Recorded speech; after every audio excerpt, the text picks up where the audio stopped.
It started with a curiosity to walk across an entire mountain range, to experience life on the trail for weeks and weeks, together with my dog. Simple, wild, and free. Last summer, I took on the GR11, an 850-kilometer long-distance trail across the Spanish Pyrenees, from the Atlantic Ocean to the Mediterranean Sea. The GR11 is divided into 47 stages, or etapas as they say in Spanish. This video is about stage 1 to 11, where I settle into trail life. Come along for the journey. I will share some tips and tales to help you get ready for life on trail. And how not to hike sustainably with a friend, your dog and yourself. So you can make it happily and safely to the end of this 850-kilometer trail. I'm Susanne and this is Wingo. Together we set out to experience life on the trail. Simple, wild and free. And for a change, away from the sea. I already live pretty light. I travel on sailboats as crew or captain, and my van is my home base. But this was next level minimalism. But before the first step on the first etapa, there were months of preparing and figuring things out. The gear, the logistics, the mindset. Getting well prepared to the trail start is often the hardest part. I've done a bunch of shorter hikes of 1 to 2 weeks across, for example, Fuerteventura, Tenerife, the Picos de Europa, part of the GR7 that goes from Tarifa to Athens, and I did a wild jungle hike across the island of Dominica. But on those hikes, I was more the princess. My partner, Jonatan, a very seasoned thru-hiker, always carried the tent and stove. But those were maximum 2-week hikes. This was my first long hike, my first solo hike, and Wingo's longest trail too. This time it was my turn to be fully self-sufficient. No shortcuts. Are you ready? Oh! Wingo and I are going to hike across the Pyrenees from the Atlantic Ocean to the Mediterranean Sea on the GR11 trail, also known as the Trans-Pyrenaica in Spain. It's a trail of 840 kilometers with around 50,000 meters of altitude difference. We will bring this backpack. It's about between 6 and 7 kilos without food and water. With food and water, it is going to be a tough one. I choose the GR11 because dogs are allowed along the entire route. It goes through Spain, a country that feels to me like home, and it seemed wild, raw and long enough to really settle in for life on trail. And I already live a nomadic life, so this wasn't a break from routine. This was the routine, but next level everything. Super enthusiastic about this adventure, I invited friends to join me. And a dear friend joined me for the first days, sharing those early steps, picnics and setup struggles, making the start soft and fun.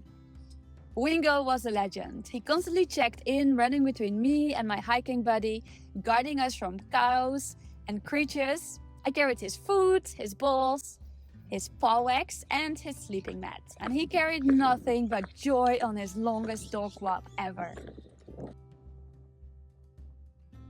We kept walking through thunderstorms and even a 40-degree day where we would cool down in rivers. We found shelter under roofs when it rained. This is the shelter for 2 nights. And sometimes camped under the stars. Filtering spring water, cooking with views, trail life was on, raw, beautiful and demanding. And I'm very proud on how everyone was doing. Despite challenges like thunder, sliding through mud, slug invasions in the tent, broken nights, water scouting, we were crushing kilometers. Physically, I was doing well. No blisters, no pain, but mentally I was getting stretched. I tried to make sure this adventure went well for everyone. That's what I do in my work, organizing sailing expeditions and adventuring with friends. I naturally step in, care and facilitate, and I really wanted Wingo and my friend to have the best time ever. And we did. We laughed a lot. The trail was lush, alive and so green and beautiful. But I started noticing I was listening to the trail, to others, but not so much to myself. I felt very responsible, of course, for Wingo and my friends, and to have everybody happy and safe. This trail is not just a walk in the park. Things can turn bad very soon if you don't anticipate to weather, gear failures or needs. Everything is wet. But the good news, it's dry. Wingo, the sweet shepherd he is, ran between us constantly. He probably walked the trail 4 or 5 times just to make sure we were both okay. So sweet, but also worrying. We still had a long way to go. None of us rested very well, with Wingo sleeping outside, always on alert. Dog barking was the sound of the night. He kept the bears away, but sleep deprivation crept in. I also got my period and I just wasn't in sync. Not just this journey, but life is meant to be about living in rhythm with nature and your nature. And when you live outdoors full time, you feel that misalignment fast. This wasn't a holiday for me, this was my life right now, and I intended to be on trail for close to 2 months. My friend for 10 days, which was also a beautiful goal. But we were walking with different rhythms, needs and intentions. And that's okay. But on trail, the only real plan that works out is to let go of one. Otherwise, the emotional weight starts to outweigh the backpack. And we all needed a bit more space physically, emotionally and mostly in the tent. With 2 tent poles broken down by Wingo running in and out at night, I started doubting and wondering if and how to continue. Having no shelter is not an option when hiking this trail with your dog. After 10 shared days, I continued solo to give Wingo my full attention and to hike more resourceful and sustainable. I still had about 20 marathons to go. Grateful, reflective and in alignment with my own nature, I'm thankful for the shared experience and everything it taught me.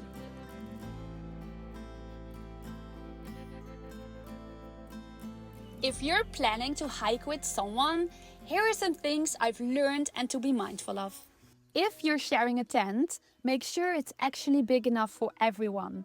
The one I brought was a 2-person tent, but I underestimated how much space Wingo, my dog, would need. I wish I had anticipated better to that. Good rest is crucial. Even better, let everyone be fully self-sufficient, with their own shelter, filter, food and gear.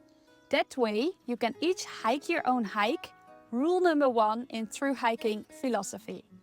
Start small. A few days together is a great way to begin and to let the trail teach you. Don't commit to a full week or more of hiking together right from the start, especially if you've never hiked together before. And if you have different needs, goals or rhythms and are both self-sufficient, you can just catch up in the next village. For example, from previous hikes, I've learned that Jonatan, my partner, and I have pretty different hiking rhythms. So instead of walking the full trail together, we just did the last stretch together. By then, I was in tip-top shape and fully dialed in with my gear. And that made our relationship stronger. Which brings me to the next point, test your gear before you hit the trail. A simple overnight camp can reveal a lot. You'll find out what you actually need and what you can leave behind. And finally, it's much smoother to hike an entire shorter trail together than to have someone join a part of your longer adventure. The logistics of entering and leaving trail can take up a lot of mental bandwidth for everybody, which can make you less present on trail. On long-distance hikes like the GR11, you just can't plan too far ahead. There are too many variables. And one more thing that's so important, communicate early, often and honestly. And when you're well rested, the belly is full and ideally on a downhill stretch, not uphill. The trail brings everything to the surface, not just blisters, but also boundaries. And most of all, be present and let go of any schedule. Honor the weather and take things one day at a time. Nature doesn't care about your plans. The less you push, the more the trail gives. Where do we need to go? Marker here. Marker here. I just arrived at the end of stage 2. It was my first hike with Wingo alone, and the tent is a little bit broken, so I'm very lucky to have found this house. It's very cute. Here's the river. We just went for a little swim. This is the bed. I will roll out my mat. Wingo's bed. Yeah, I see possibilities.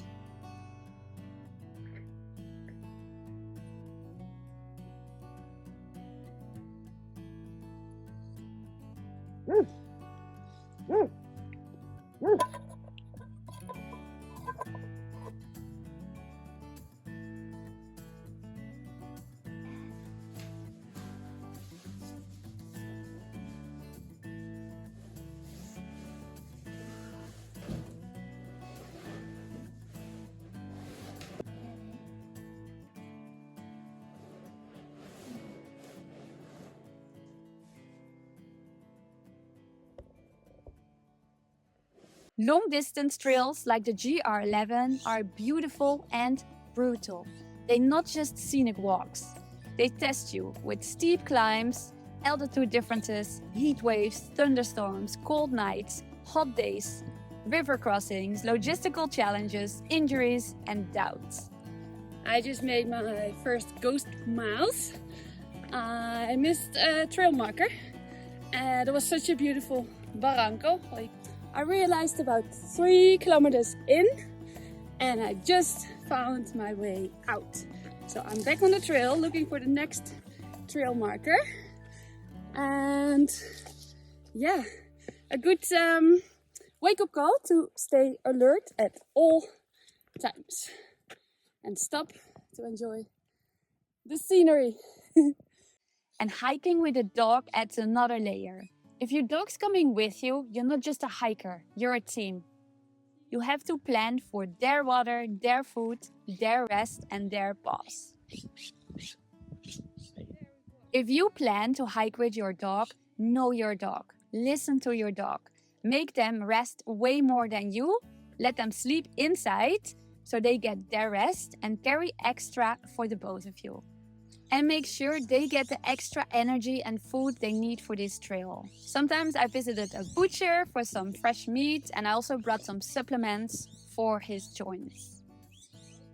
As Wingo and I climbed into the higher Pyrenees, everything got more intense and wild. The trail turned rocky, it got hotter, water became more precious, and the trail tougher. And we already hiked 6.6 kilometers, mostly uphill. We have 1 more kilometer to go to the highest point of this stage, and then there shortly after should be a water source. It's now it's really becoming next level difficulty. There's no trees there. It's hot. It's still early. It's not too hot, so we're gonna keep going. And then we probably take a break and hike again in the afternoon. Wingo's doing fine. ¿Cómo estás? Getting a little bit worried about the sharp rocks. But I put like a paw wax below his paws. And he doesn't have any single injury or scratch or anything. So everything good. But we gotta stay on top of the heat, on top of the water, and on top of the trail. I just also I missed a marker, and yeah, to search a little bit where to go again. We were not too far off trail, but yeah, luckily I noticed. Yeah, excited to see the high mountains. We're really entering the high mountains now. And I have no expectations, but I heard it's very beautiful. So let's see. We adapted by starting hiking early at sunrise and napping in the midday heat. Trail life rhythm was being shaped. No connection, no rush, no noise, just nature.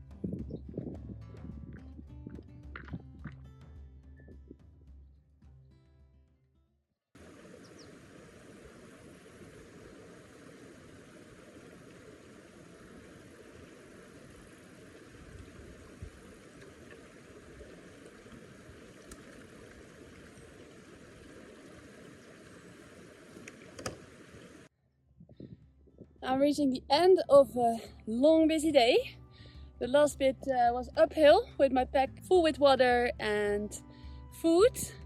And up there, a few hundred meters away from me now, there should be a lovely refugio, like an unmanned hut. But there are only 4 spots. So fingers crossed, there's a little space for me and Wingo. And then it's time to rest. It has been a very wild but beautiful day. No signal. I met a few other hikers, but that's it. And I'm doing good. Wingo is doing good. He's over there waiting for me. He's looking after me.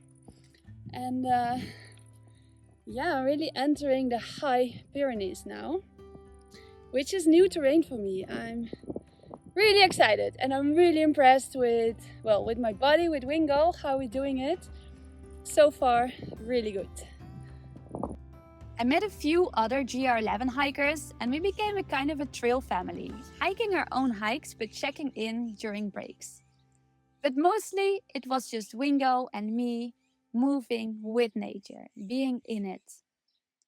I just arrived at this refugio, hoping there would be space, and I see like 4 backpacks and there's 4 places.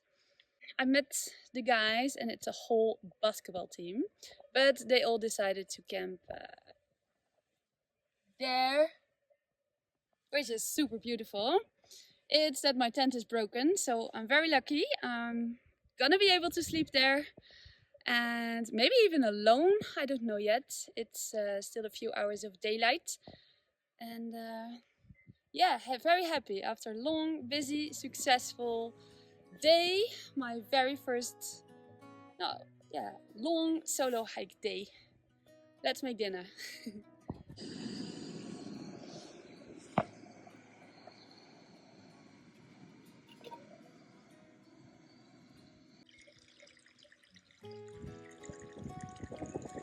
The only plan you can have on this trail is no plan and no expectations.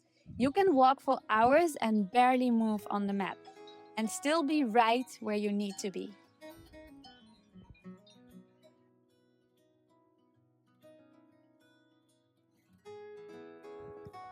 Over there you can see the ski lifts, and this is where I'm going tomorrow. I can also choose to go like that and then I'll be there in 10 kilometers.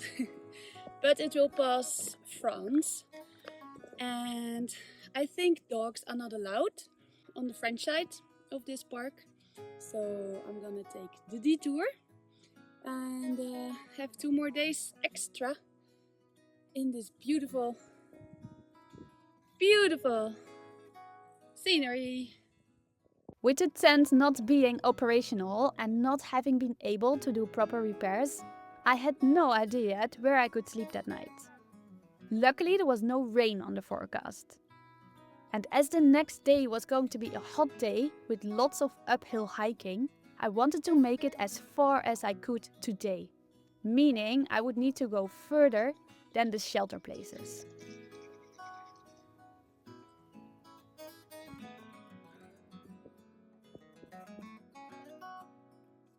At the end of this stage, there was an auberge that actually had space.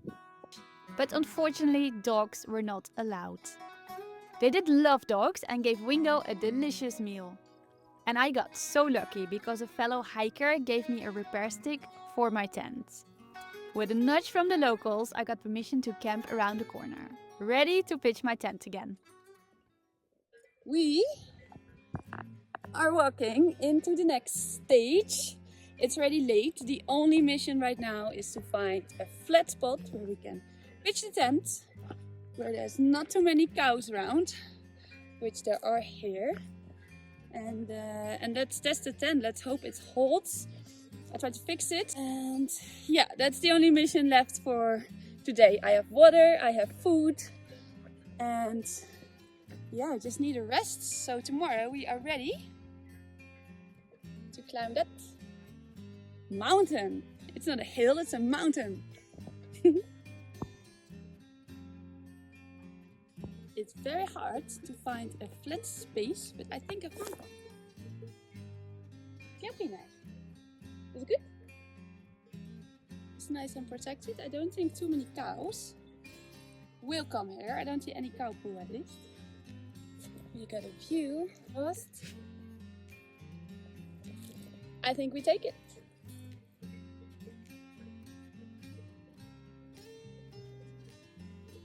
This is the moment of truth, and the tent poles hold.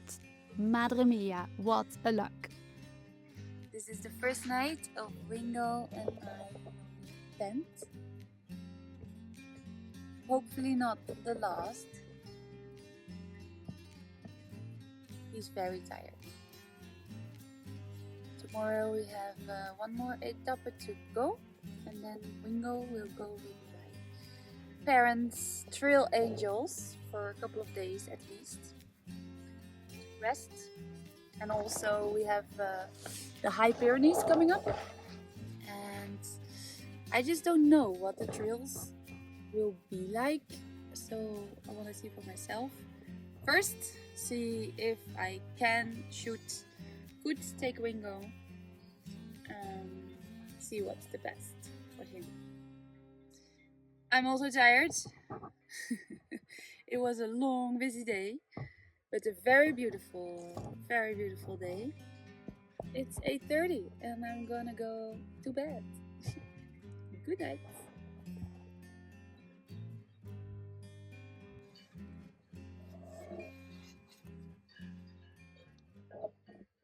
Good morning. It's 6 o'clock.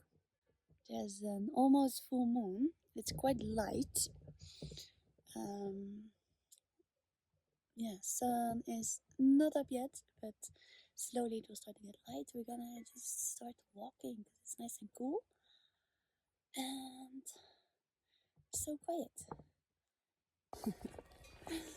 We just have to go past the cow field. I think you can hear them. Oh, there's a big guy on the road there. Two big guys on the road. That's not gonna be easy. Let's see if we can walk around. Hi. We just go beyond them. Oh, there's another one. We just tried to avoid them after we had a cow chasing incident.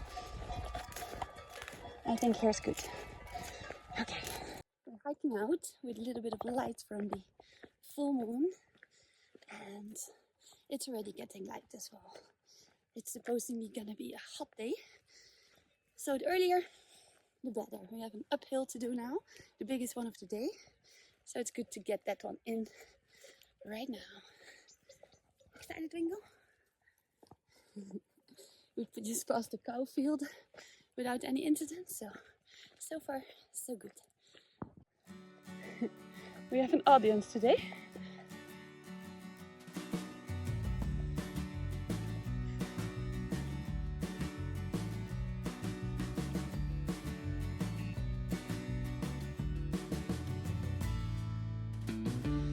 Hi. Let's see how we do this one, Wingo. You're doing so good.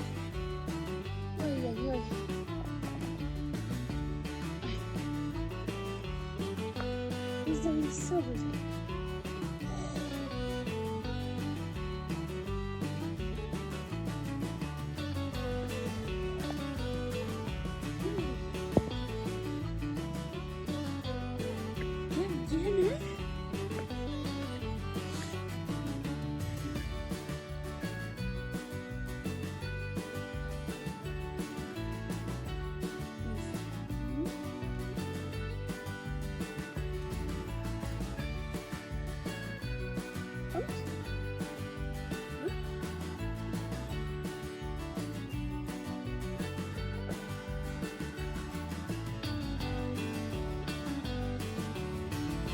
drink or want to fish?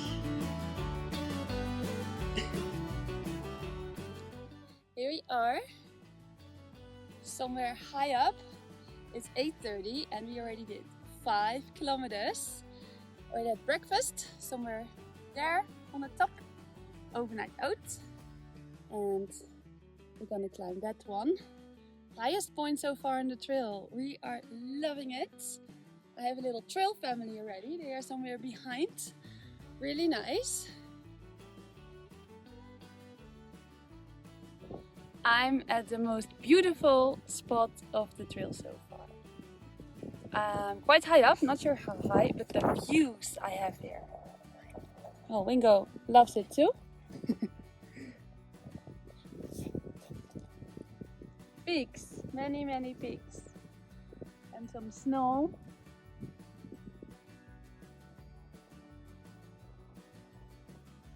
It's 11 o'clock and we are already halfway the etapa of today. It is spectacular. It's a very wild trail. There's no day hikers. There's no cows. There's snow and there's some deers. It's a beautiful day. We're very lucky with the weather. It's really cool. Yeah? You like it? There's a wild pig.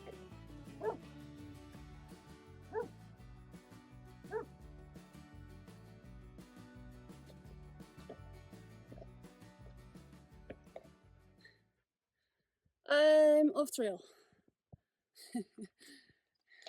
Between the rocks. And more rocks. And more rocks. And a beautiful view. That's France. Where's the trail marker, Wingo? Ah, I see one. There it is. We can do this. Back to trail. Rule number 1. Never leave the trail.